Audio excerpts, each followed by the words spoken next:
All right, everybody. Hello, inventors and entrepreneurs. My name is Andrew Krause. I'm one of the co-founders here at Inventor Groups of America. Type your name into the chat if you're new here to say I'm new so we can welcome you. That would be great. Also, for everyone new and returning, we'd love to hear your name, what state or country you're from, or any other little fun thing you wanna mention. So go on over right now, open up that chat at the bottom of your screen and let us know. IGA was founded by Stephen Key and myself to teach individuals how to best commercialize their product ideas, as well as strengthen and support inventor groups throughout the nation. As many of you know, Stephen Key and myself also run inventRight, where we coach inventors to license their products for royalties. At IGA, we have speakers on all sorts of different topics that go beyond licensing. We are very proud of the community that we've built and the organization and inventor groups that we help support. IGA also has a directory of local and regional inventor groups on the website. So if you're located near one, we highly encourage you to join. Please don't disclose anything that is confidential. It's not already publicly available. This meeting is being recorded and will be harnessed on our website and YouTube channel soon. If you have any questions for the speaker, please type them into the chat as they come to you. We'll be doing Q&A maybe during, but definitely at the end. And just as you have that thought, go ahead and type it. Ken says he loves doing Q&A, so type your questions into the chat. If we need to, we can also unmute you and you can speak as well. Um, let's see. So, a little bit about our speaker before we get started today. Um, can you guys imagine creating a game that is so beloved that it's still selling after 40 years? That's a reality for Ken Johnson. He's the creator of Phase 10. His product is available in 20 languages and in more than 30 countries. Phase 10 is the second most popular card game of all time. Today, it is licensed and produced by Mattel with worldwide sales of over 4 million games per year. That's crazy time. But that's not all. What we sound like an infomercial there. What we find remarkable is that Ken consistently finds creative ways to explore new markets. I know Stephen wants to talk about this one, which keeps his intellectual property fresh and relevant for the next generation. He's truly a generational game, as you guys can tell. For example, there are multiple versions of the game out now, including Phase 10 Flip, Phase 10 Express, as well as a popular app. With more line extensions launching this fall and planned for next year, is the perfect time to learn the secrets to Ken's success. Join your IGA co-founder, Stephen Key, and myself, Andrew Krause, here for a wide-ranging conversation with Ken Johnson about creativity, intellectual property, the game industry, and licensing. So don't forget to type your questions into the chat. I want to also mention at the end of the hour, Ken's going to give it all for an hour, then he's going to take off, and then Kevin Prince, who is a patent agent, is going to be on, and he can talk to you and answer your inventing questions with regards to intellectual property and patents. Stephen's going to do an intro for him at the end of the hour. So if you guys want to stick around for another half an hour at the end, Kevin Prince, patent agent, is going to answer your patent questions. I know that's pretty long, but we're all about giving value here at InventRight. So, Ken, thank you for sharing your knowledge and experience and coming on for a full hour to answer questions and share your story. So, thank you so much. Sure. Thanks for having me. You're welcome. Stephen, was there anything you wanted to kick this off with? Yes, I really do. And thank you, Andrew, for that great introduction. And welcome, everybody.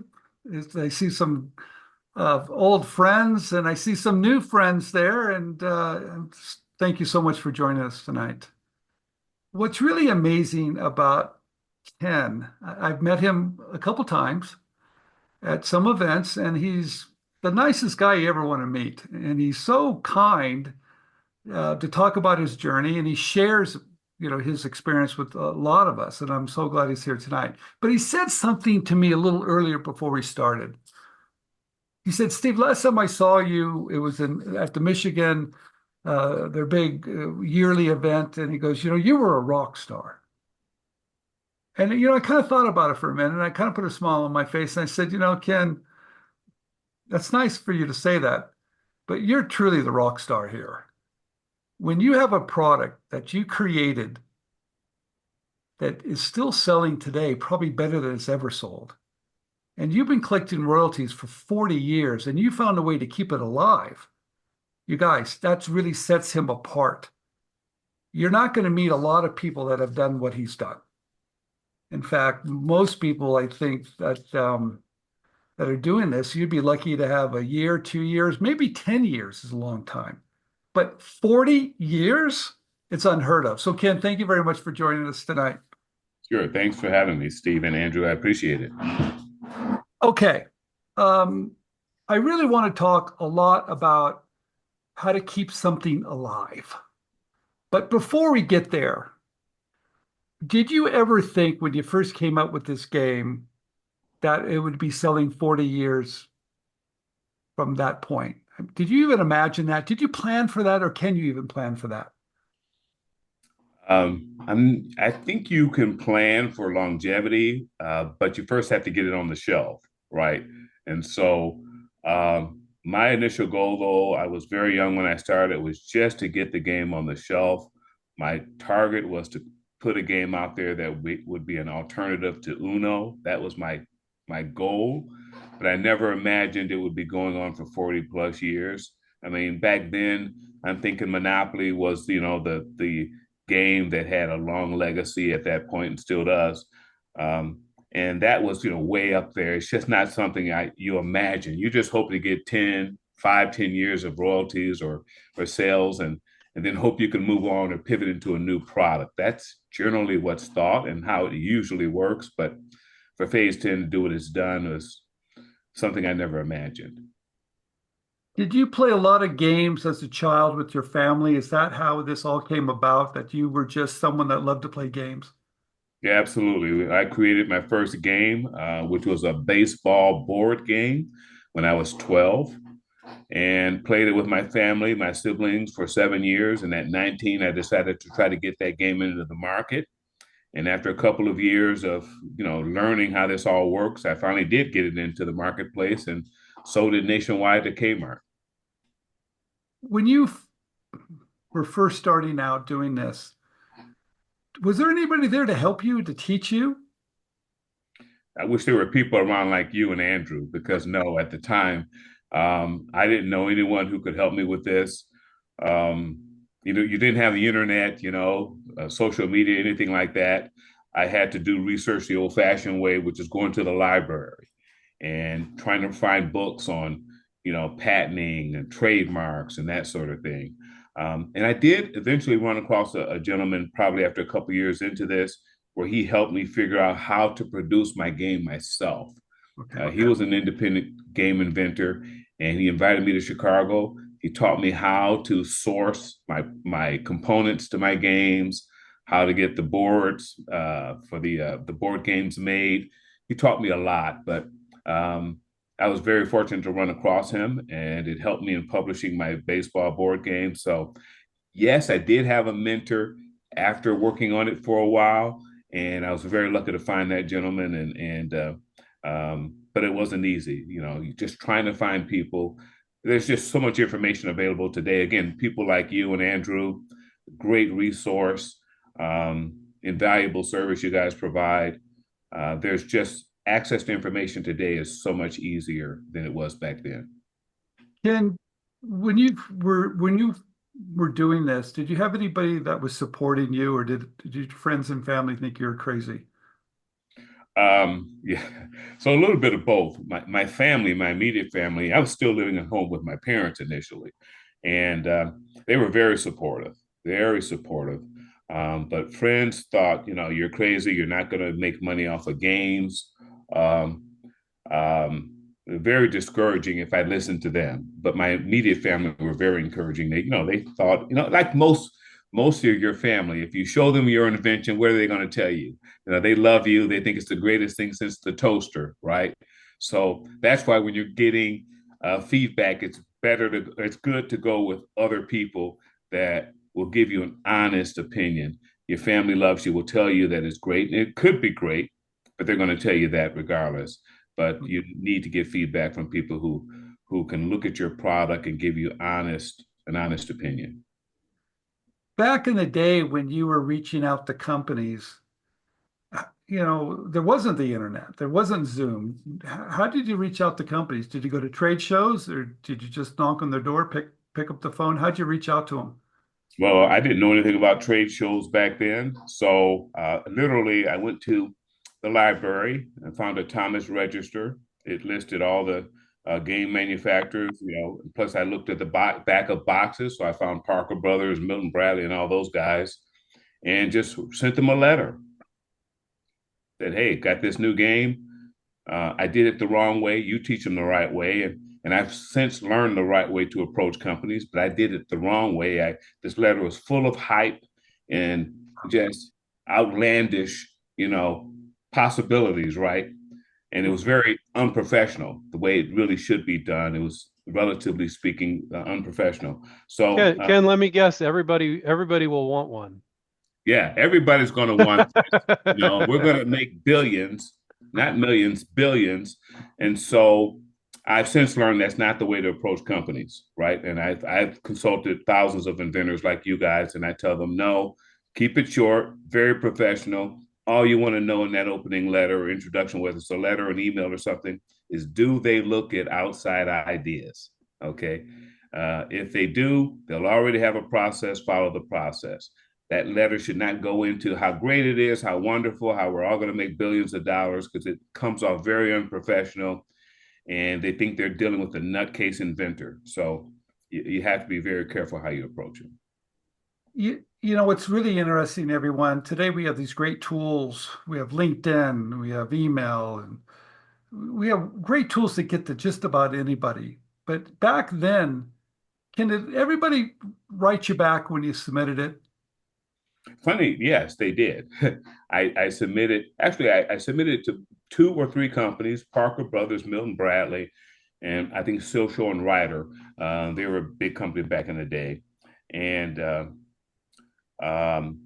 they all sent me a response saying either don't send it, because we don't want to look at outside ideas, Okay. or yeah, you can send it, but we don't know who you are, and so yeah, and so I just got a very bad vibe, and so I decided, well, I'm going to do this myself, Okay. and that's when I decided to figure out how to publish my games. Okay. So by doing it yourself, how did you go from making it yourself to licensing? How did that transition happen?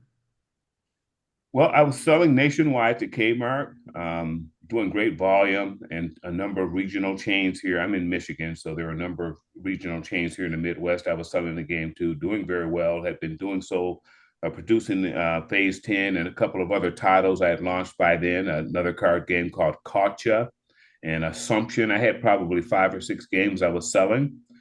And a company approached me and said, hey, we'd love to license Phase 10 and your other games, but we'd love to license Phase 10. And we put together a deal. At that point, I was interested in going off into another business. And again, not knowing where this thing is going, right?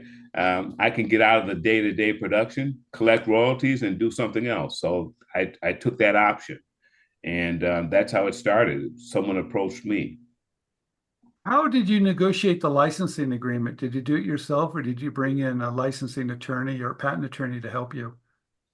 I did it myself. Don't necessarily recommend that. Okay. But I did it myself. Okay. I read the agreement, made sense to me, crossed out a few things, Okay. negotiated with the guys, and did it myself. But I don't recommend it. I was very fortunate. They were very fair. Okay. And so I was not hurt by doing it myself, but I don't recommend that. Yeah. Well, the industry, the toy and game industry, has been working with outside product developers for years, and I think they know what's fair and balanced. If not, the doors will shut. So, I think you're right about that. They're they want to continue to keep that door open, so they have to be a little bit more fair and balanced. Yes. I got a quick question for you, Ken. You don't give any numbers, of course, but have you actually made a living off of this product for 40 years?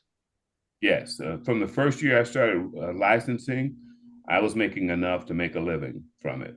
I didn't sit and do nothing. I was 26 or something at the time. Yeah. So I went into other businesses. As I indicated, I had something else I wanted to do. So I've launched 4 or 5 different companies over the last 40 years, built them up and sold them.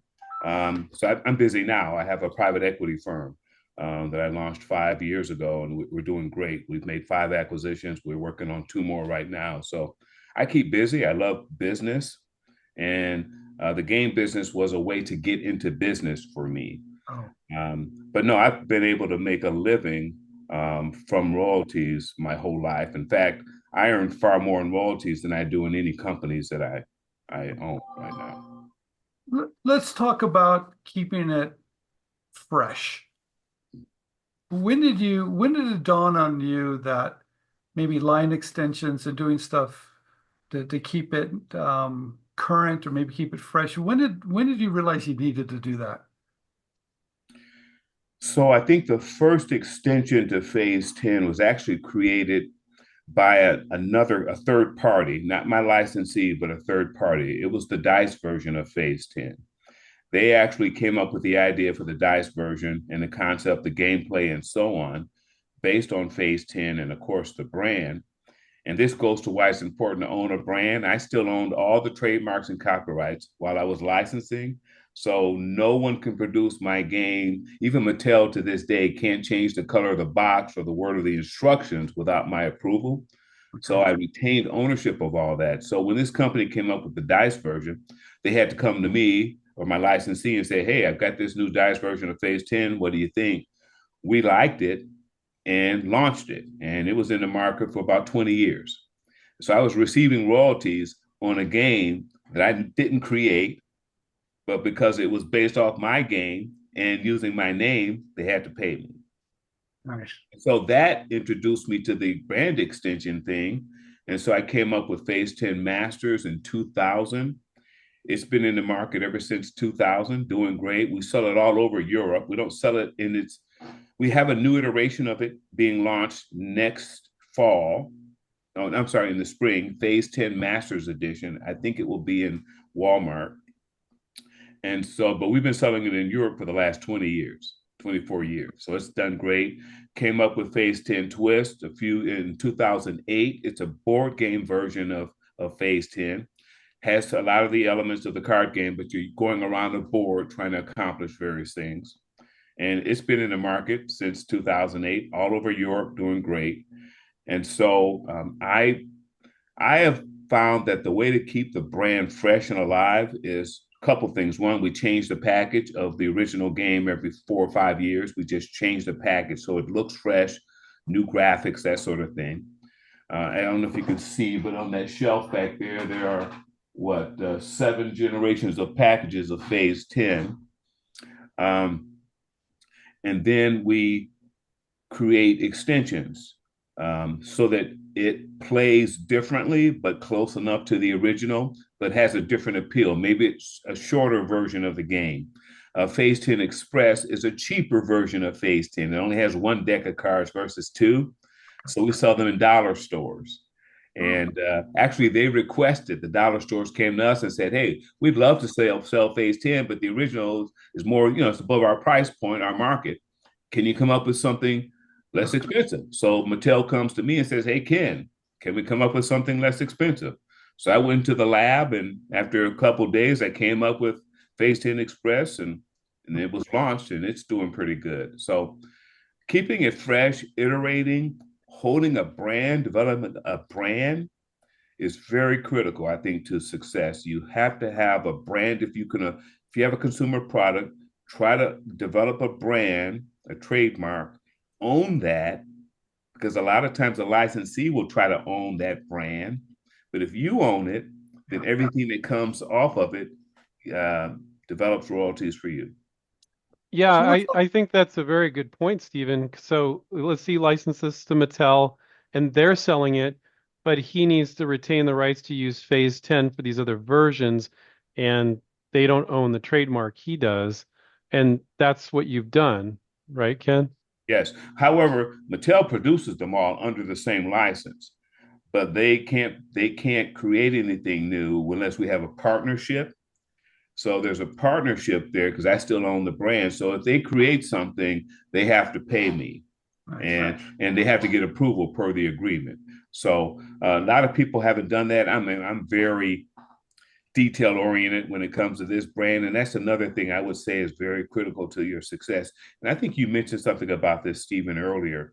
A lot of people license, and I know people like this. They license their product, whether it's a game or widget, whatever, some consumer product, and they're happy and thrilled they got a license, and they sit back and collect royalties, but they don't have a whole lot of idea of what's happening, where it's sold, what the volume is, what are their plans for the future. They're just happy collecting royalties. And for me, I'm involved in all that. I go to Mattel every year. We sit down, we talk about what we're doing, what the plans are for the future, what iterations can come out. I'm the first person they go to when they want to come up with a new iteration of the game. Okay. Can you create something that does this or something that does that? Phase 10 Flip that just went into the market a few weeks ago. It's in Target nationwide. I didn't create that game.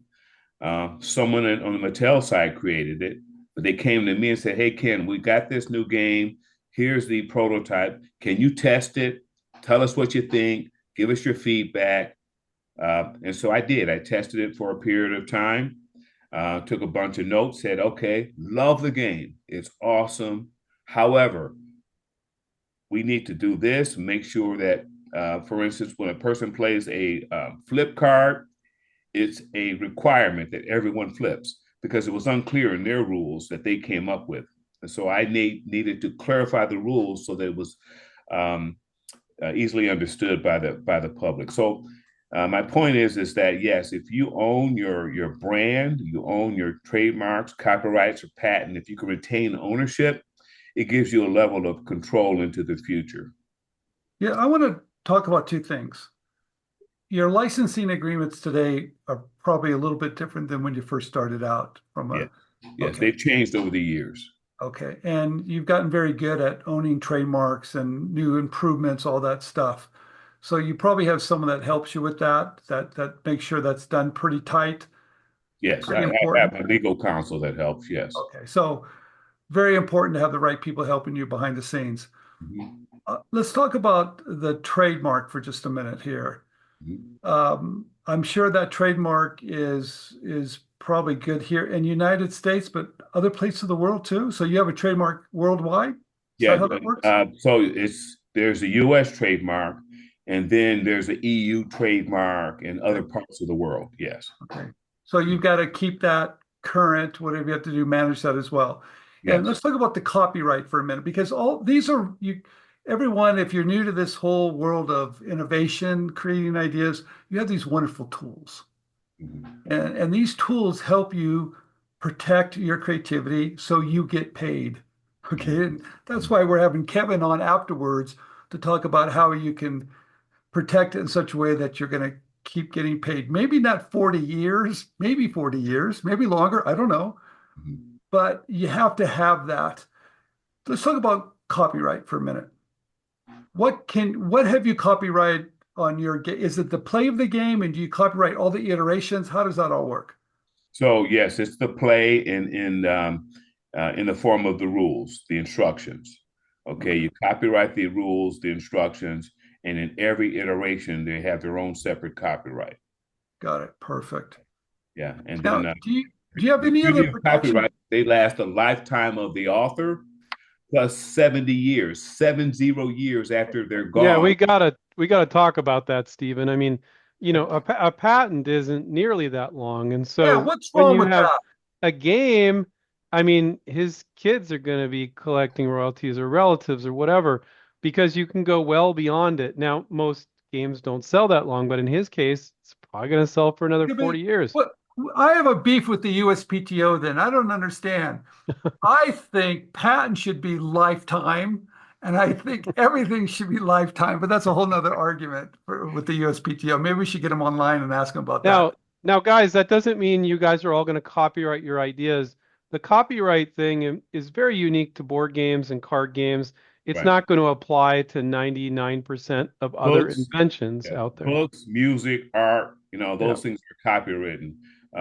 Utility, which your patent expert will talk about, is a whole different animal. And I think the reason, Stephen, there's a difference, and your expert probably would know better, but copyrights are expressions of ideas. They're an expression of art or an art form. So that's why they last so much longer. It's an expression, whereas a patent is covering the utility of something and how it does whatever it does. And oftentimes that becomes obsolete after a while, or there's other technology that makes whatever you've patented obsolete. Just think of it. Most, you're expert. I'd be curious to hear what he has to Well, say. I But think you're right, but most patented things do not retain their uniqueness, or I shouldn't say that they don't retain their uh, their ability to be as effective or as efficient in solving whatever the problem as technology advances. So I think that's why patents have a shorter lifespan, because they want continued innovation in whatever that thing is. So whereas you don't innovate an expression of an idea, you can't innovate that. all right. Okay, I'll take 30 years then. Give me a couple more years here, okay? Maybe not lifetime, but I want a few more here. Yeah. So what's really important, everybody, is that you need to have the right intellectual property.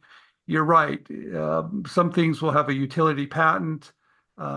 With Kevin, we're going to talk about provisional patent applications and that whole world too. And design patents are really strong too.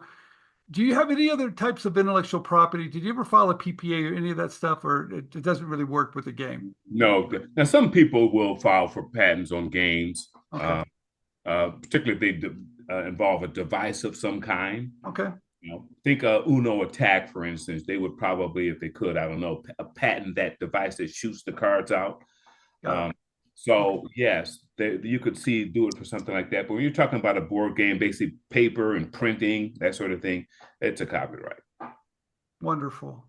Mm-hmm. Andrew, why don't we do this? I could ask a million questions. Well, we got some good questions here. We could always Let's jump in with some of the questions. Yeah. We're always yeah. So, Ed, I think it's Ed here.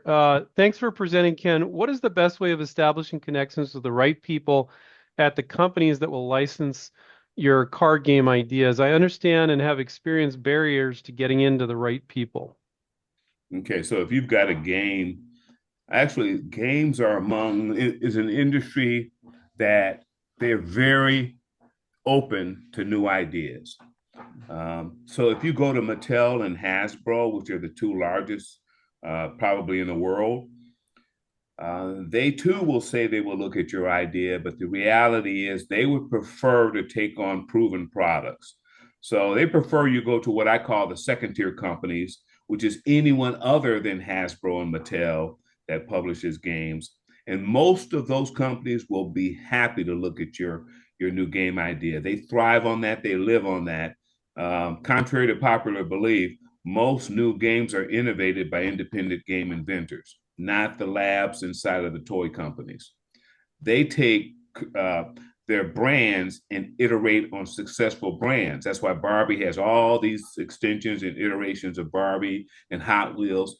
They do that. But as far as creating something new, no, that's not really in their wheelhouse. So if you have a game, go to anyone other than Hasbro and Mattel, and you can just go down the toy aisle, look up on the internet, anybody. There are a number of companies. Contact them, their website. Some of them will even look at submissions through their website. Contact them, short and sweet. Don't tell them how great and wonderful the game is. Just tell them, ask them, do they look at innovative outside ideas? If they say yes, follow their process. If they say no, draw a line through them and go to the next. Hey, Ken, tell me, a lot of us inventors are afraid someone's going to steal our idea. How did you get over that fear? Or should we be fearful? Because this industry does work with a lot of us. Mm-hmm. How do I get over that fear? Or is that just not realistic? I don't think it's realistic. I've learned that. 99.9% of the time, most of the companies are fearful to introduce a new idea. So they're not going to steal your idea and introduce something brand new that they've just stolen. They don't know if it's going to work or not. That's why the major companies don't innovate new ideas. And Hasbro and Mattel in my industry, they prefer you. I'll give you an example. So there's a game called Apples to Apples. A lot of your listeners are probably familiar with it. A very successful game, probably been around 15, 20 years, doing well. It's licensed to Mattel. Well, the major toy companies rejected it. A small little company called Out of the Box, I think they were in Wisconsin somewhere, said, okay, we'll try it. They get it into the marketplace. It becomes a big hit. After 7 years, guess who's knocking at Out of the Box's door with a check for 30, $40 million trying to get the license? Wow. Mm-hmm. So that's what they would prefer, pay millions of dollars for a proven product. Later. And now their bean counters can sit and figure out, okay, how are we going to make money with this thing? We know where the market is. We know where it's going. We know what it's done. Here's what we can take it in distribution. So they can figure that out. It's just math at that point. Got it. So they don't have to try to figure out if the market wants it. Okay. Let the small companies figure that out. We'll throw big checks at them and take it from here. That's how they ended up with phase 10 in part. My initial licensee ran into financial trouble. I was in litigation with them, which is a long story. We don't have time today. And as part of the settlement of my lawsuit, I said, okay, you got to transfer the license to Mattel. And Mattel had been trying to get it from this small company for years, but they wanted to keep it. So when it's successful, the majors will come after it. Meanwhile, the smaller players who can be just as good as launching it as the big ones, okay, they'll launch it, they'll take a chance, get it out there, start making everybody money, and then the big companies will step in. Got it. Have you had any problems with copycats and knockoffs? I've been fortunate. We have not had any problem to speak of, not in the physical space. We've had one issue I'm familiar with in, and to kind of, not to correct you guys, but you probably have old information. Phase 10 is available in about 60 countries right now. And we had a company in, I think it was in Egypt, completely knock off the game. And it was the funny thing is, it was an old iteration, like 4 packages ago. They knocked it off and was trying to sell it. And so Mattel found out about it, and we went after them and shut them down. So that's the only knockoff in the physical space I'm familiar with. The app world is a different story. We've literally had to go into the App Store and get Google and Apple to pull down knockoffs of our app. It plays like phase 10. They'll even sometimes call it phase 10, and we know it's not us. So we go to Apple or Google, prove that we own that trademark, and they immediately pull it down. You know, sometimes having a trademark and a copyright is a great tool, especially for online. People take it down pretty quickly. Yeah. Let's talk about, do you ever have to audit a company to make sure they're paying you? Well, I have not audited Mattel. I've been with them since 2010. Okay. I feel good about the royalties. There have been a couple of times that they have self-audited and said, hey, Ken, here's an extra check. We realized we shorted you, or we didn't have this. And so that was great. Unexpected check, 5 figures. So it was pretty cool to get that check. And then there have been times where they actually did an audit and said, oh, Ken, we overpaid you on this. Okay. So we're going to have to. So they're pretty good about it, but auditing can be expensive.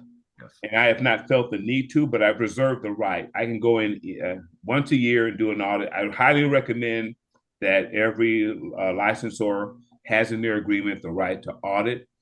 Some companies want to limit the window within the year you can do it, it's not to disrupt their business, and that's fine. They say, okay, for this 3-month period in any given year, you can do an audit. That's fine. But I did do an audit of my former licensee, and we found a lot of problems. So, can you, looking back at the licensing deals that you've done, is there a couple clauses in there that you would just kind of tell us? Just be aware of these clauses. They're they're kind of something maybe you don't pay attention to, but they could come back to bite you. Is anything that you've seen over the years? Hmm. Well, I usually recommend audit rights. Okay. I recommend that you have a guaranteed minimum royalty. A lot of them won't put that in there, but Okay. you want a guaranteed minimum royalty, some amount that you agree upon. Everything's negotiable, by the way. When they send you their first draft of the license, it's negotiable. Don't think you have to go with it. So you want a guaranteed minimum, which means that regardless of how many games they sell, they're going to pay you this minimum amount. Got it. And if they don't achieve that, that's fine. They still have to pay you that. And then you want here's something I found that's very interesting. You want to what I call an escalator of that minimum. Oh, So my first license deal, it ran for about 22 years before we switched to Mattel. It had a minimum that was great that first year, but as the royalties started climbing, this minimum amount looked like nothing. So I learned from that, and my deal with Mattel set a minimum, and I think every 5 years, that minimum goes up by a certain dollar amount. okay. So that way, it kind of keeps pace with the rising of the royalty itself. Nice. Hmm. Mhm. Is there any way to calculate that minimum guarantee? No, I mean that's all. If you are with your first licensee, it's going to be guesswork. Everyone's going to guess, okay, what do we think we're going to sell? What do we think that royalty is going to look like? So it's kind of guesswork. Um, so you negotiate with them based on what their projections are, what you can both agree to as a minimum. Okay. You might something you might want to do is say the minimum will be adjusted. It's this number, but it will be adjusted in 3 or 5 years to whatever the trailing 12 month minimum is. So it's going to adjust based on reality, what actually is occurring. And then that sets the new minimum, and then it goes from there. Does that make sense? Yeah, it does. Hey, what do you think about Kickstarter campaigns to launch games? I've never done them. I've seen people do them. Um, I know a couple of people that have had success doing that. Okay. But in my view, retail is the way to go. There are exceptions. You know, you got Exploding Kittens, and you had Cards Against Humanity that were big hits doing it online. Yeah. Eventually, they went into retail. But generally speaking, I prefer to get into retail. However, I do recommend if you can't find a licensing partner, then if you want to launch it yourself, Kickstarter is a way to do it. If you can just show your potential licensee that you've proven the concept, people want to buy this game, people are recommending this game. You don't have to sell 100,000. If you sell 10, 20,000 a year, there will be these second tier companies I've talked about that will line up to get your item. Got it. How many, if this is the confidential information, please don't share it, but can you give us a ballpark number of how many stores you're in? Stephen, I don't know. But we are in because my royalties don't reflect stores, they reflect items. Got it. So, but we're in every major retailer in this country. So I mean, Walmart has probably, I think, over 5,000 stores. Target probably has 15, 1,800. We're in every place. Every place that sells games, we're pretty much there. Yeah, So it's it's hard. probably over 10,000 stores, I would guess. Yeah, probably more than that even. You know what's really interesting, everybody, when you're negotiating that licensing agreement and you're talking about your royalty statement, and I don't think I've ever really talked about this, you can ask for them to show you the retail places it's being sold in. Mhm. And Yeah. sometimes that's important, sometimes it's not. But if you can get an idea of where it's selling and what stores, that might help you later if you have to relicense it. That might be some information for, I don't know, maybe I'm just curious because I've seen it done both ways. Yeah. Oh I yeah. initially when we were much smaller in volume, Yeah, we did get royalty statements reflecting the stores, Yeah. but it got to be so crazy that they Yeah. just said, hey. And so Mattel does it by SKU, Yeah. and I get an idea of what store is doing what because some of the stores have their own SKUs. So, for instance, Walmart has its own SKU for Phase 10. So I Hmm. know how many games we're selling in Walmart by just identifying that SKU. And they send me an electronic file, and I take that file and I put it through a software thing I developed, and I know how many games are sold in any given month, any year over year. I can track this. Like I said, I'm real, I guess you would say, anal about how I deal with my business, and but that's important. I think if you want long term success, you have to pay attention to what's happening. Yeah. So I've got a question here. Do you ever do signings? Because I have a deck that's signed, and I really love this. This is like a very precious thing to me. Yeah. Do you ever do events where you sign them for people or go to stores to do that at all? Never done any stores or anything like that. Only at the various conferences I've been to. I'll take a dozen games or so. I usually do a question and answer session, kind of review of what I've talked about. Yeah, And whoever gives me the right answer, I give them a game and then I go sign them. So that's nice. about it. But yeah. Yeah. Stephen, we have some questions if you want to get Okay, some questions here. sure. All right. This one's from Adam. Ken, you mentioned that once you get approval to pitch to a company that you should use their process. What if their process is submitting to an online portal? I've found this to be common in the toy and novelty industry. How should one navigate that? So he's basically asking, what do you think of portals and, basically following their process? Well, I communicate a lot with Mattel through a portal. And Really? yes, yes. So now, when it comes to their universe of licensees, they communicate when they're talking to their universe of licensees. It's done through a portal. When I'm dealing with them specifically about my game, I talk to the VP of this and the VP of that. So I have relationships with important people there. But when they're dealing with their licensees in general, it's all communicated through a portal.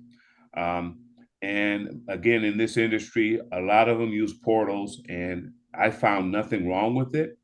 Um, I am beyond that. So when I'm dealing with them, they know me, I deal with them directly.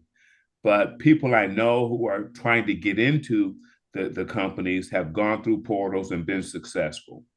So I don't know that there's a problem. Follow their process doesn't mean, and again, if they submit a license agreement to you and you think the royalty rate's too low, or they don't have this guaranteed minimum clause, or didn't mention anything about audit rights, it's all negotiable. Okay, this one's good. This is a really good one. Because we might have some budding like card or board game designers here.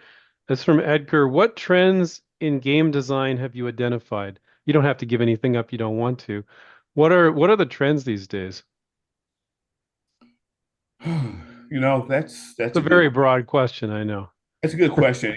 I have found it can be trendy, particularly when I call game slash toy.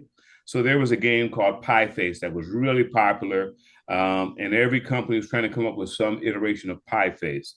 And then there was one where Don't Step in the Poo or something like that, some board game where there was a simulation of dog poo and that sort of thing. Everybody was trying to do that. So right now, I'm not sure what's out there as trending. That's a good question. I'm not really sure. I think a better question is how could they observe trends? And because that is a big thing in the toy and game industry. Yes, It's very important to observe trends, I think. very important. Well, you know what I do in an effort to observe trends and see what's out there is literally every 3 months I go to 2 or 3 Target stores, 2 or 3 Walmart stores, 2 or 3 specialty bookstores. In my area, it's Barnes and Noble. Your mileage might vary wherever you are. It could be Books a Million or someone else. But you go to a specialty retailer, a large drugstore, um, 2 or 3 Walmarts, 2 or 3 Targets, and just see what they have on their shelf. If you have a toy item, whatever it is, look what toys are out there. Games, I try to see what games are out there. What's popular? What is has been popular and trending in the game area has been more adult themed games. That's a very big deal. Now it's not brand new, but it's in the last probably since COVID or around COVID. With Cards Against Humanity, it opened a whole new door to these adult themed games. So I think that's waning a bit right now. But yeah, so you can identify that just by seeing what's on the shelf at the stores. You know what's really interesting about trends? I was interviewed a game designer and I asked him about trends, and he said you have to be careful with trends a little bit because if you're starting to follow a trend, you're probably a little late. You're too late. You're too late. Yeah, because Absolutely. If yeah, unless this has a long-term cycle, like you see, like again, the adult theme games, they've been doing this for a few years now. You're probably still a little too late right now, but they're still introducing new ones, new iterations of that kind of game. yeah, But you're absolutely right. If you find a toyish kind of game, and I mean, when I mean toy, I mean some kind of mechanism or whatever. By the time you create it, get it designed, I know. get a company to say yes, we'll take it, they get a chain to buy it, you're 2 years down the road. That trend is gone by Yeah, then. that's what he was saying. If you could look out ahead and get ahead of a trend, then it's a smarter move. But you're absolutely right. Just the whole development time it takes, it probably won't be popular at the time that it launches. Yeah, you can Yeah, lose that window. right. I thought that was really interesting. Mm-hmm. Yeah. Stephen, I got a smart question from Kevin, our other speaker at the top of the hour. He's going to jump on. He said, Ken, sounds like you negotiated for the licensee to handle the enforcement of your IP rights. Was that difficult for you to get them to agree to? No, actually, I didn't. So um, the way my deal works is I own because I owned the trademark before Mattel came along. Because again, they came along in 2010. I had my game trademark in Phase 10 in '82, so I owned it a long time. Um, and so I retained all the ownership rights to domestic. They, where I didn't have trademarks, they applied for those trademarks in certain parts of the world. Um, but if there's ever a breach in our agreement, those trademarks come back to me as part of the deal. But they enforce any infringement. My only obligation when it comes to infringement is to notify them if I spot any. Hmm. That's my only obligation. Beyond that, they will enforce against infringers. They told me about the Egypt problem because we happen to be talking about our problem with digital, and they wanted me to confirm. They were unfamiliar with the package that the Egyptian infringer was using, because again, it was 4 or 5 packages ago, 2 packages before Mattel even got involved, and they're thinking, this isn't our package. It looks like the old package of his former licensee. Ken, can you take a look at this and authenticate it or tell us if it's an infringement? And I can look at it and in 2 seconds say, no, this isn't what we did. So, yeah. Hmm. In your licensing agreement, it doesn't state that they have the option to litigate. It's not required, but they have the option, or does it actually say they will do that? It says they will do it. Oh, you actually, If that's very, litigation, if litigation is necessary, in other words, if we can't come to some settlement with the infringer, get them to pull their infringing product, then if litigation is necessary, it's their obligation to do it. wow. You don't see that too often. Yeah, I got a question for you, yeah. Ken. Do you consider yourself a toy and game inventor or a game inventor? And with that, after you answer that, what are some just it could be short little tips, it could be something really important, it could be something just that you give. What are the best tips you have to inventors that are getting into toy and game inventing? What is the big picture? What's the mindset stuff? What mindset do they need to be in? What's the wrong mindset and what's the right mindset? Maybe from some lessons that you've I learned consider yourself. myself a game inventor in the toy and game space, right? But I'm a game inventor, and I think the mindset of a game inventor is, developing something that people truly love. I mean, when you're testing, there are two things that are really critical. It's testing your game.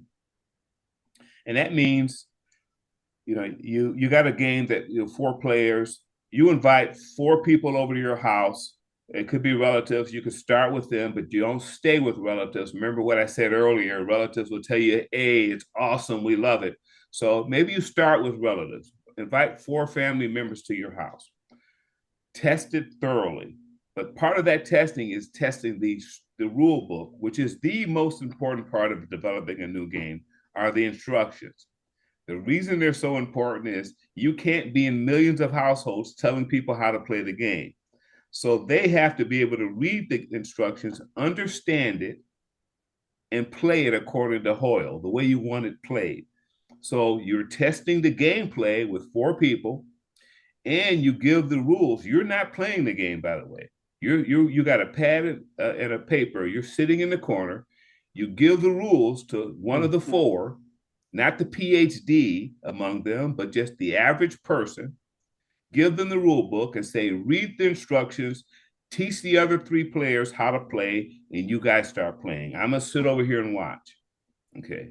And that's what you do. And as they start playing, you observe them, see if they're playing correctly. If they're playing incorrectly, you say, hey, you're not playing that just right. I'm not going to tell you how to play it correctly, because you never do that during this testing. You say, the answer is in the rule book. Please refer back to it. Okay.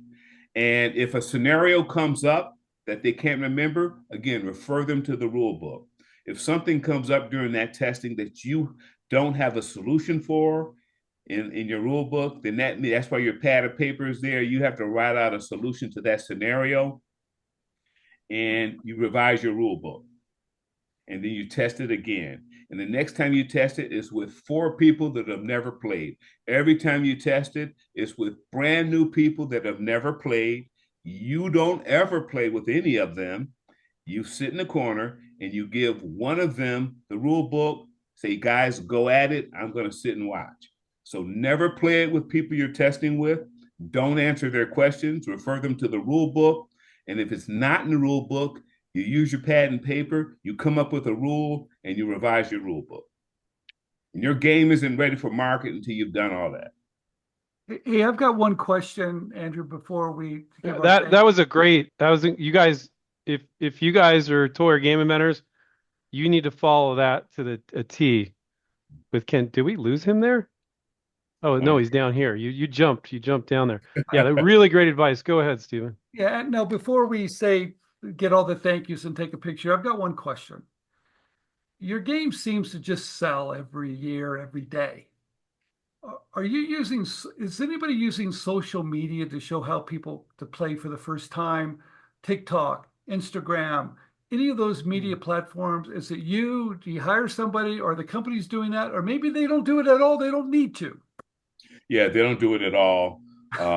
We've never marketed. We've never advertised. We just put it on the shelf. My goal when I was selling it to the Kmart buyer 42 years ago was, could you put this on the shelf next to Uno? And he said, yeah, I can do that. So my goal was thinking that if it's on the shelf next to Uno, when people go down the game aisle, they would see Uno and say, what's that there?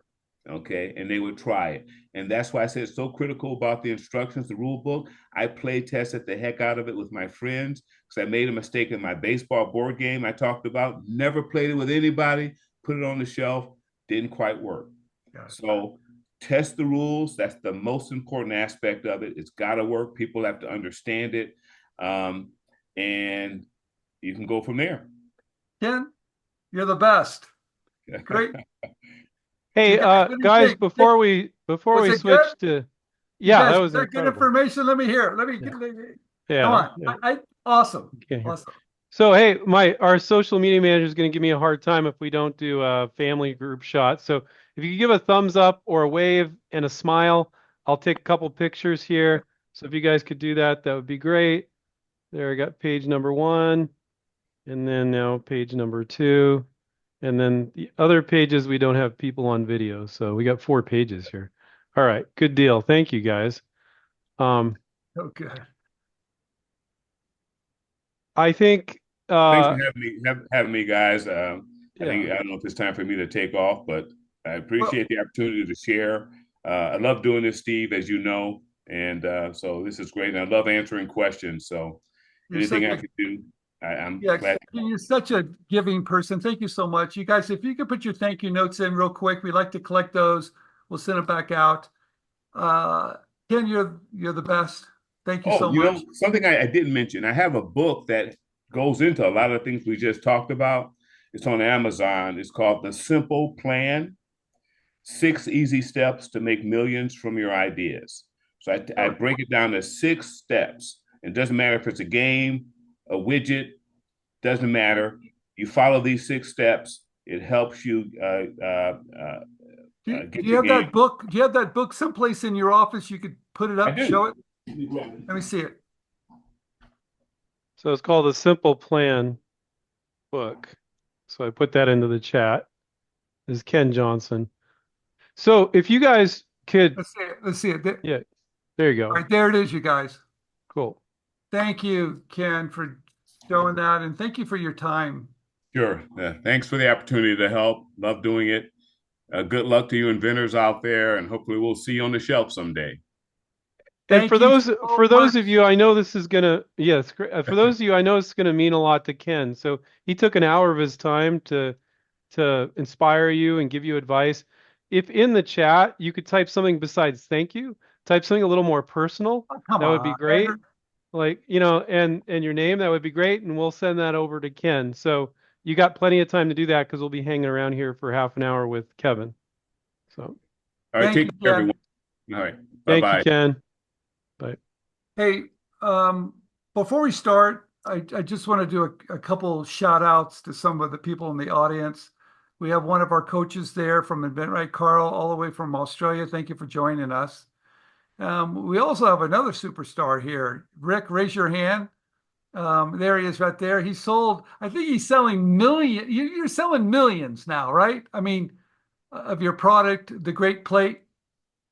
Rick, let's see if can you unmute him Yeah, real I quick, can Andrew? unmute him. Yeah, yeah. Sorry.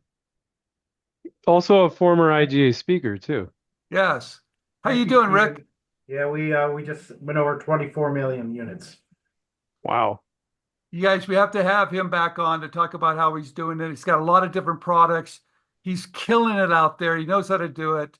So, Rick, we'll have you back if you want to come back and help us. All right? Love it. Yes, happy to. Okay. You guys, I want to introduce Kevin Prince for a minute here. Kevin, thank you for joining us. No, thanks for having me. And I'm not going to stay on too long, you guys, but I want to say a few things about Kevin. And I want to talk about your best friend. Your best friend in the inventing community, hopefully, is people like Andrew and myself and the coaches, of course. But your next best friend is the person that's going to protect you. And you saw how important it was to have the trademarks and the copyrights and in our world, PPAs, patents, design patents. Those are tools that maybe you need them, maybe you don't. But I can tell you one thing. It makes it a lot easier for a company to pay you if you started the filing process. And especially if you file the PPA, sometimes you get a company to pay for the non-provisional. And Kevin Prince, I've known for over 20 years because he started this amazing inventing club, just like how I met Andrew down in Orange County. Because Kevin is one of us. He's an inventor. He looks at things a little bit differently. And I've used a lot of patent attorneys over the course of my career, but I use Kevin Prince right now. He does a good job for me. And he's working on some really big stuff. So, Kevin, you better do a good job for me. There, I'm putting pressure on you right now. And he's covering intellectual property for me from design patents to we're even filing PCT. We're going around the world with our stuff. Your IP professional that helps you is your next best friend. So if you need someone, make sure you reach out to Kevin. He does a great job, or find someone that you like. But you guys, make sure you find someone that does a good job, good referral, and that's going to provide you with everything you need to make sure that companies are going to treat you fairly. Kevin, thank you so much for helping me for so many years. Oh, yeah. Well, thank you, Stephen. It's been great. And I really appreciate all the work you're doing too. Okay, guys, I'm out of here. I'll So, let you take over, and I'll see you guys next time. see you, Steven. So don't forget to type your thank yous to Ken Johnson in the chat. That would be great. I'm going to be co-hosting with Kevin here for half an hour, and we're going to be doing Q&A on patents. He's a patent agent. Maybe Kevin can briefly talk about, while the questions come in, what the difference between a patent attorney and a patent agent is, Kevin. Everybody, there's always a percentage of people that don't understand that. Yeah, well, so I'm an engineer and out of UC Berkeley. Patent agents and patent attorneys have to have a 4-year degree either in engineering or in science. So we have to have the technical know-how to, talk about products and explain how to make them and use them. That's what a patent is in large part. The difference is with a patent agent like myself, I didn't go on and get a law degree. So patent attorneys are engineers or scientists, and they have a law degree. So they can go beyond the patent office and sue somebody for infringement in court or handle your licensing agreements. I can't do any of that. All I can do is practice in this one little area called patent prosecution at the patent office. I can represent you to the patent office just like an attorney, but I can't go beyond that. I can't go, start doing your licensing agreements or anything that would be considered, the practice of law. So that's kind of the difference. Patent agents tend to be a little bit less expensive. We don't have quite the overhead. On the other hand, we can't get the big wins on litigation, either. So, but that's okay. I like what I do because it's always new by definition. And, it's just exciting to help inventors like myself, protect your idea so that, like what Stephen said, the playing field is somewhat level, and even the big companies have to deal with you. So that's kind of the way I approach it. So let's go ahead and jump into Q&A. Thank you, Kevin. Yep. That was a very thorough answer, and I bet you maybe up to a third of the people didn't know that. So that's very helpful. I'm just going to the absolute oldest question that had to do with patents, and then I'm going to go down from there. Yeah, sounds great. Ola said, Kevin Prince, since a PPA will be slaughtered, okay. Wow, Ola, we're getting dramatic there. When a non-provisional patent is manufactured, okay. What stops me from listing 10 products in the same provisional patent application and save 9 application fees? Okay, so what he's saying, guys, and I know Kevin knows what he's saying. He's saying, I pay $60 for each provisional. Can I just throw 10 different inventions in one provisional and be covered and save myself a few bucks? So Kevin, have you ever I'm sure you've gotten that question Yeah. before. Well, and the answer is yes. You can put whatever you want really in a provisional, but there's a drawback that you might not have thought of, and that drawback is that, let's say I have 3 inventions. Let's say they're very different, and I put them all in a single provisional application, and then within the year I decide, okay, I'm going to go forward with the first one with a non-provisional, and I'm not going to go forward with the second or the third one yet. When you file the non-provisional for the first invention, and that patent issues or is published, the provisional is also published. And so now your second and third inventions are in the public domain, and you may not have wanted that. Maybe you want to wait on that one. So for $60, I would keep them separate if you can. Yeah, so that could be really problematic. Yeah. On the other hand, if you want to go forward with all 3 inventions at the same time within the year, you can do that, and you can reference the same provisional on all of those. That's fine. But you're paying for 3 non-provisional applications at that point, all at the same time, so that can get kind of onerous as well. So I think it's just easier and better to keep your options open by putting them in separate applications. Great. Let's see what the next patent question is here. Um,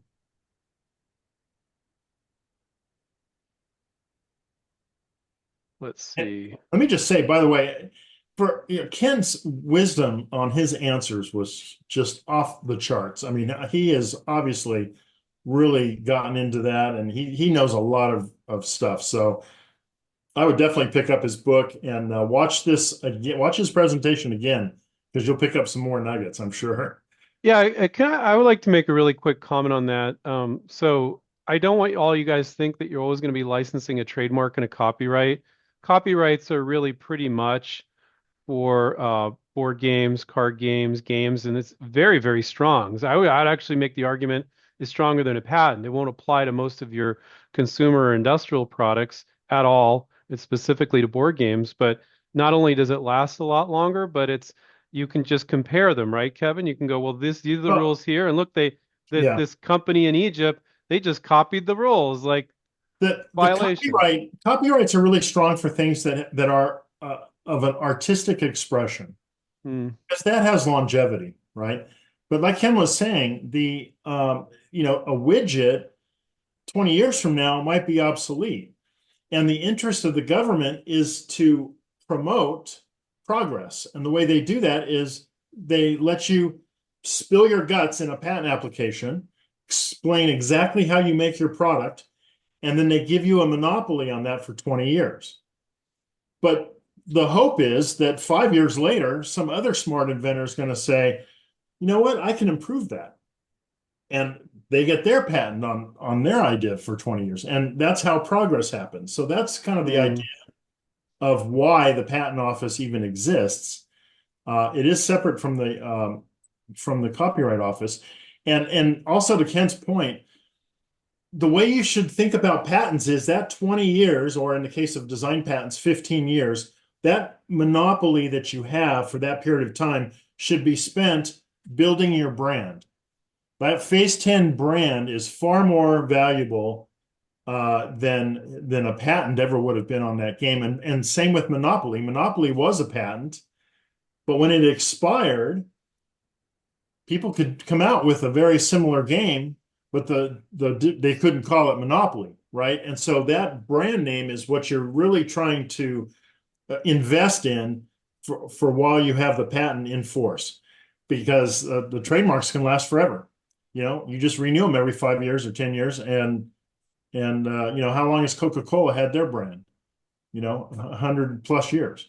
One of the things with consumer products in particular, though, you need to realize is when a company wants to license your product, they're going to want to bring it in-house, probably under their own brand, Yeah, probably under their own name. And what Kevin did is truly amazing, but to insist that they use your name and you want to own the name, or they want to put it under their name, under their company name, and to say, well, now I own that, that's not realistic. In Ken's case, it made sense. He had a card game, it had its own brand, he licensed it to Mattel, and he was able to do that. But that's not normal or typical. yeah, that Um, can be hard to do. And I mean, if you're going to try to do that, make sure you own the .com domain name. You make it a big package deal so that the whole thing is a big turnkey um, offering. And if they like the name, great. But a lot of companies, they want to build their own brand, and your brand may not work with their overall strategy for brands. So, yeah, I don't know if I would die on that hill. If it's going to kill the licensing deal, then probably not. Right. And most of you have a name you really love for your invention, but hey, as long as the checks are in your name, you'll be good with it. You don't want to kill a licensing deal over insisting that you use your own brand or own name. A lot of times they'll want to make it theirs. So I'm just paging through here to look for okay, here we go. Is a design patent or utility patent better for non-electric toys besides card and board games? Well, I know Kevin's going to give the famous answer that everybody loves to hear from attorneys, It which is what, depends. Kevin? There It you go. Yeah, I depends. knew it.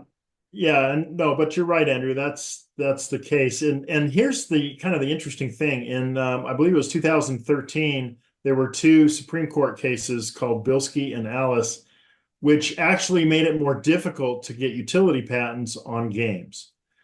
Like Monopoly, it had a patent when, I don't know, when was that, in the 40s or something, 1940s. I don't think they could have gotten that in the current legal environment now because there's just different sets of rules on what you can patent. And a lot of games would be considered non-patentable subject matter now because the physical pieces of the game itself are not being transformed while you're playing. And we didn't used to have that requirement. So you need to talk to your patent practitioner. If you have a game, you need to talk to them and really figure out, does this even work for a utility patent? Maybe it is a combination of design, patent, copyright, and trademark. And of course, domain name if you can get it. I like to give the example as far as board games go, like Mousetrap. Remember that old game Mousetrap where things move and fall? A board game needs to have functionality and Yeah, utility, like and most board operation, games don't. right? Operation, where Operation, yeah, yeah. something like Now, that. Now, if it's just a board game where you open it up and there's an image and nothing changes, there's nothing functional about that other than it's a playing surface, that might be a hard one to get these days. Maybe, fortunately, the copyright really protects you well with games. Yeah. right. Well, maybe the pendulum's going to swing back and the Supreme Court will reverse that someday. But right now, it's difficult to get utility patents on it's just a standard board game. Now, Karen was saying non-electric toys, not board games or card Yeah. games. So design patent or utility. Now, you're an expert at design patents, and you Yeah, find a lot, but I think most of the time with most toys, if you can get a utility, that's going to be better, isn't it? Most of the time. if you can, yeah. I mean, it's kind of like, what I say is it's kind of like saying men are stronger than women. Utility patents are stronger than design patents, but I've seen some pretty weak men and some pretty strong women. So, I like that. so you really, it is kind of a case by case basis. You have to look at it. For non-electric toys, the assumption there I'm making is that there's really nothing functional about it. It may just be a design patent. Well, And no, just, no, that's not true. I mean, it could be like a GI Joe with an arm that moves, has some mechanical feature that helps you throw okay, well, right. If you something. have some kind of physical, either electronic or mechanical functionality, and that is new, which is the key if, then yeah, you could look at utility patent, but it's gonna be, utility patents are harder to get in general, but they're considered stronger if you can get them. And just so people know, a design patent protects the ornamental appearance or the way something looks, not the way it works. And utility patents are the opposite. They protect the way it works, regardless of what it looks like. So the example I use is sunglasses. If you have a pair of sunglasses that has a unique style, but it works the same way as every other pair of sunglasses, then for that, you would have to have a design patent. You're not going to get a utility patent on it because it works the same way as every other pair of sunglasses. But if you were the first person to invent polarized lenses, now for that, you'd want a utility patent because you don't care what the competitor's product looks like. If they're using polarized lenses, you want to be able to go after them for the functionality of that. So that's kind of the difference. Jose said, what is your comments or feedback about those PPAs elaborated by a template or AI questionnaire? What are the drawbacks of using them? So AI is really getting out there a lot. We have a solution at inventRight called Smart IP that helps people file a provisional. It's Yeah. kind of a templating system and guided. But And, what are and by the your way, that works pretty well. The ones that I've seen, and here's what your PPA has to do. It has to explain to somebody how to make the product and how to use it. And if it does that, then it's probably adequate.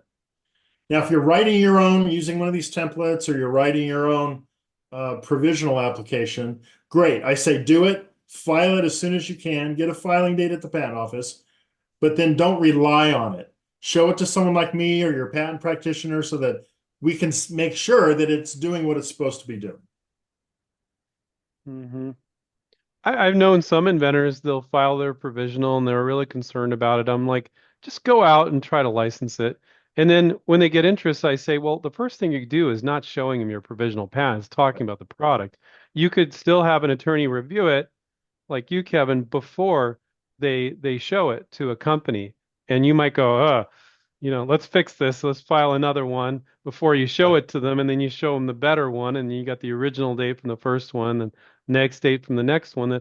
That is Yeah. something that people can I, do. I would rather have a possibly inadequate provisional application filed early than a professionally written provisional application filed too late. Hmm. Because right now we are on a first to file system. So the first inventor who files at the patent office is going to get the rights, and that includes with a PPA. I because I know you pretty well, Kevin, I know what you're going to say to this. I think I do. But let's see. I'll see if I guessed. I'll be honest. I'll tell you if I guessed right or not after you answer Okay. it. Raphael says, "Do you help with existing patents that are pending?" I think I know what you're going to answer. Like almost any attorney is going to give the same answer. Well, so our general policy is no. If what you mean by that is if the patent gets rejected, can we help with that rejection, after you've been pending for some number of years? And we have enough patents that we've written that get rejected. We have, I don't want really necessarily to deal with some other practitioner's problems with their application that they wrote. That's a general rule. I will take a look at it on a case-by-case basis, but generally, I would say you probably want to go back to the person who helped you write it, and because they're going to be more familiar with it. Yeah, I would say, Raphael, like, why are you questioning your patent attorney? You got him to file the patent. Now it's pending. What are the issues you're having? Why don't you have confidence in your existing patent attorney? And in general, other patent attorneys do not want to deal with another patent attorney's filing. Kevin's actually way more open. I think most patent attorneys would go, hell no, not touching it. They're they did it. I don't know. They write because all patent attorneys, there's not one way. They all have different styles. Yeah, Kevin's nodding his head, and they're yeah. like, "I don't like what this guy did," and then you're trying to. The question is, why are you questioning your patent attorney's competence? Really Well, and sometimes patent attorneys lose people's confidence, and I understand that. And and true. and so Could happen. I will, and so I will take a look at it. If you're an InventRight student, I will take a look at it and see. I might still say no, depending on how it looks. Because it can be a real headache to try to fix someone else's spaghetti patent. We're going to try to figure out what Ron is saying here, and we can unmute Ron. I don't know if he's on. Oh, Ron's right there. Great. So I'll read it, and I'll unmute you, Ron, if you need to expand on what you wrote here. Um, Kevin, we all know that what a speed square brought to the carpentry industry, and also how it cannot be improved on. Okay, I don't know if that's true. They can't be improved on. How could a new product that may be on the same playing field be protected for longer than the current patent term? So I think what Ron's saying is there any tricks that you can go beyond the 20 years? And Ron, is there anything you want to expand on what I just read what you wrote? No, that's it. Okay, cool. Yeah, so the patent office has an interest in giving inventors a limited monopoly, like the Constitution established, but it's limited in time, and so they don't want to give you extra time on the same invention. So really, the only way that you can quote unquote extend the life of your patent is to improve it. So if 10 years out, you file your patent and 10 years later you've come up with 2 or 3 improvements, you can file the patents on those improvements, but those improvements have to be patentable over and above your first patent. In other words, they have to be significant. You have to be making significant improvement. Now, if you're innovating quickly and your first patent is still pending, and you come up with an improvement on that, you can actually file what's called a continuation in part. It's what some people call an improvement patent, and you'll tie those 2 patents together. As long as the parent application, the first one, is still pending, then you can file the CIP, the improvement patent, and they'll be in the same patent family. And now you're developing a patent portfolio, which can actually look more attractive to potential licensees and acquirers. So, when you file your patent, don't necessarily take your inventor's hat off.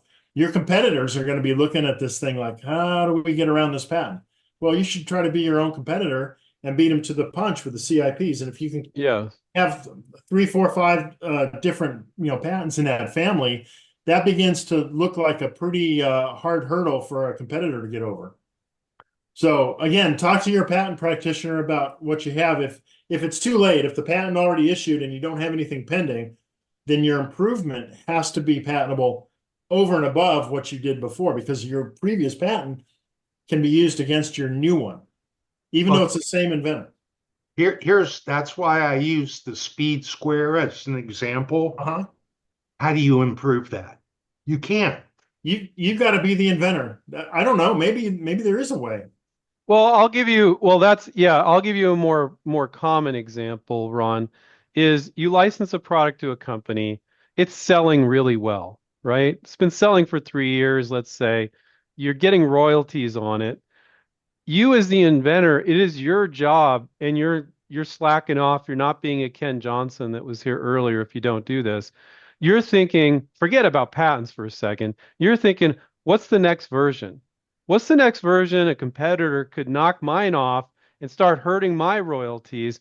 What's a product line extension so I can earn even more money? They love me because they've been earning royalties for me for 3 years now. How can I extend this product line? And then you get patents around those answers. So you shouldn't say, how can I make my patent more than 20 years? You can say, how can I keep this product alive in the marketplace more than 20 years with all the line extensions, and then get patents around those things. So, but I get what your more complicated question is. How do I get a patent on something that can't be improved upon? My answer is 99% of the time, most ideas, maybe a speed square isn't. I'm not a carpenter. I'm a DIY guy, but I'm not a carpenter. Maybe that can't be improved upon. But most products over time, they're going to get old in some way. They're going to get tired in some way. You can almost always improve upon them somewhat. That helpful?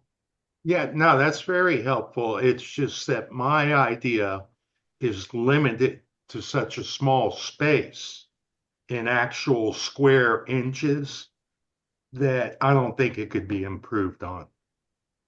Okay. Yeah. I without, talking about the specific product, which you should not in the group here. I'm not. It's yeah. But you know what? Earning royalties on a product for 20 years, if it can't be improved upon and people want to keep buying it, congratulations. That's rare. What Ken has done is extremely rare. And hopefully you've built the brand in that 20 years that people still keep asking for it, by name. Yeah, and it comes down to first to market. Yes, yeah. And best form of protection, I know Kevin's here, but I'm going to say is not a patent.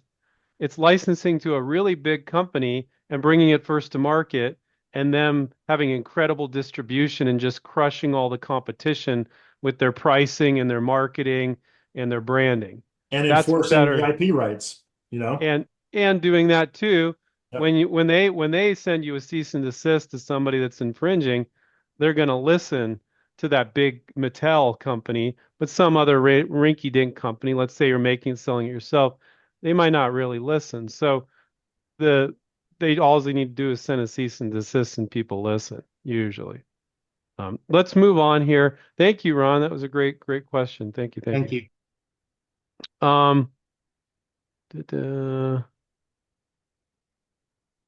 Okay, this is a good general. Bev says, thanks for being here, Kevin. Can you give any advice about IP protection for toys and games in India? So I'll expand that.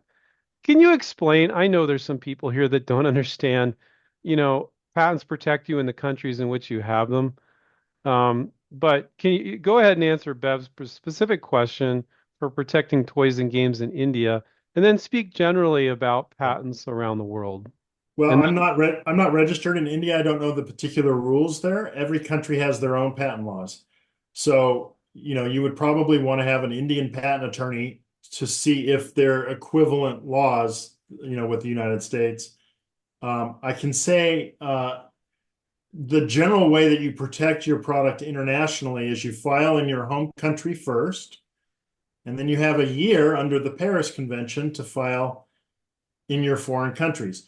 The way most people do that now is with a PCT application, which is a patent cooperation treaty application. And if you want to learn more about that, you go to wipo.int. Just type that in your browser. WIPO, WIPO.int, stands for the World Intellectual Property Organization.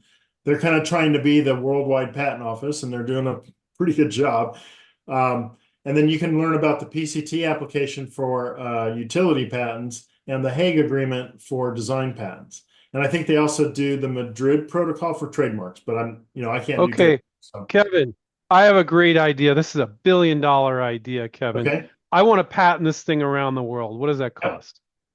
Oh, well, let's see. So in the United States, you'd want to get your patent done in the United States first. So call that 4,500 through us.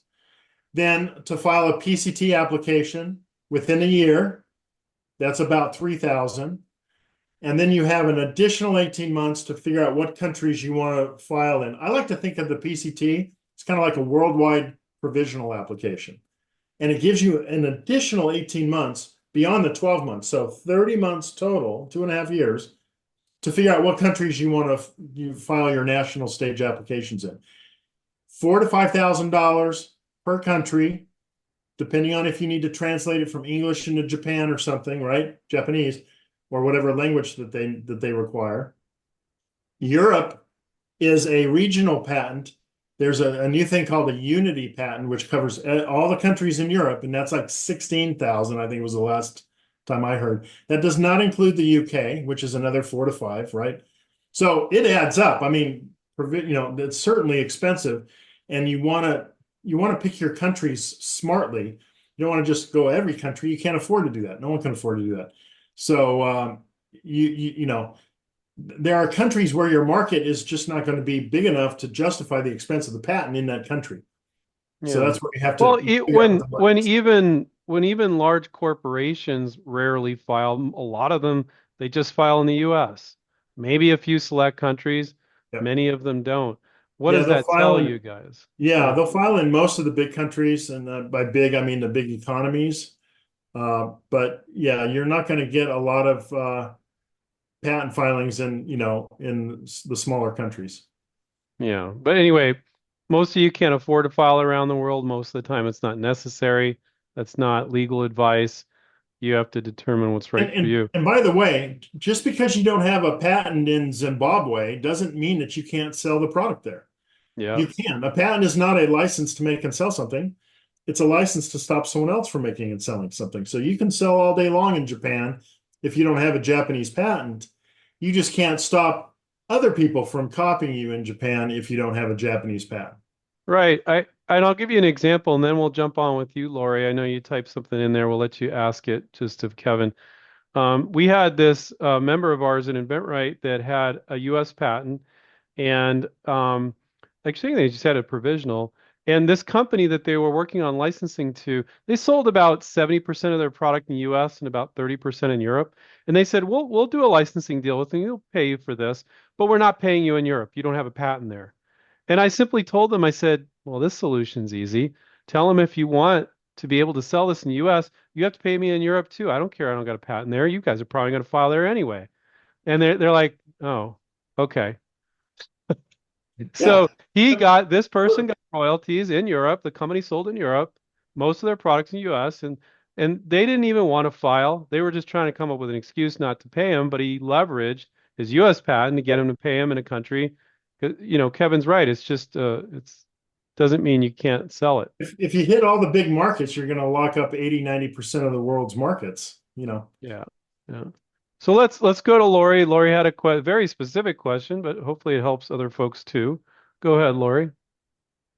Onto an anvil trying to float, but I got granted 2 patents for a pet product 17 years ago, and due to medical issues, I just got to pay the maintenance fees, and it sat there. And I luckily at the time had my dog, so I was refining the product. and also thinking ahead. Like I think it was Robert who asked the question, so I'm on the tail of his question about knocking myself off. I'm an industrial designer, so I've been like trying to think ahead. What would other companies do? And I have about 6 or 7 variations that would be, that's what I'm trying to figure out, is how to keep the last remaining 3 years that I know the product will be knocked off immediately anyway, once it gets into the pet market. And the brand won't be established enough, no matter whether I do it myself or get a big enough company to build a brand within 3 years. Say that it gets to market in a year or 2, if I'm lucky. And I want to start building a relationship with the company. What's like your eyeglass design with polarized lens is a great example. Is there a way that you can tell me how much variation the design would have to be before it becomes a separate utility patent? Well, Kevin, I got the answer to this. Is exactly 3.68% variation. People, No. it's funny. People ask that question all the time. No, Yeah, it's not true. That's a I've joke. heard 10%, and what the heck No, is no. 10% of a product? You know, you can't. I know. So People here's, ask that question all the time, yeah. Lori. So I love that you asked it, but there is no such thing. Well, Is it but like how much here's money you have to here's fight it? so from a utility patent standpoint, here's something that could be helpful. On the inventRight website, I wrote a 3-part article called, I don't know, something like The Average Joe's Guide to Writing Patent Claims. And I just use a simple product like a chair, Mhm. and I go through, and it all comes down to the claims. The claims are the last section of your utility patent. Yeah. It defines the scope of protection. So if you have claim 1 protects A, B, and C, elements A, B, and C, anybody who's making A, B, and C while that patent is active is infringing your patent. Okay. Now, if they're making just A and B and X or some other component that they figure out how to do it without doing C, they're not infringing your patent. Oh, wow.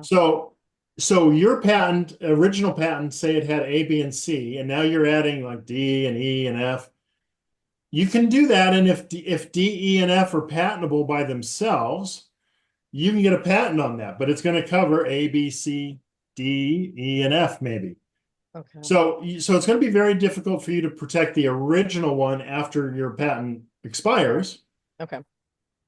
But put your inventor's hat on and keep innovating. And times change, different people's needs change. There may be opportunities there. You just gotta look at it. Well, this group is how it's making it's getting real. So I get emotional about it because I wanna hit the ground and make it real outside of my little bubble. So thank you. That's kind of hopeful. I'm glad we could do that for you. And you realize you're not alone. You got all these other inventors here. Hey, I'm not weird. There's a whole bunch of other people just Oh, like no, me I'm coming up weird. with ideas, We may be We are weird to weird. our family and friends, but here we're all friends.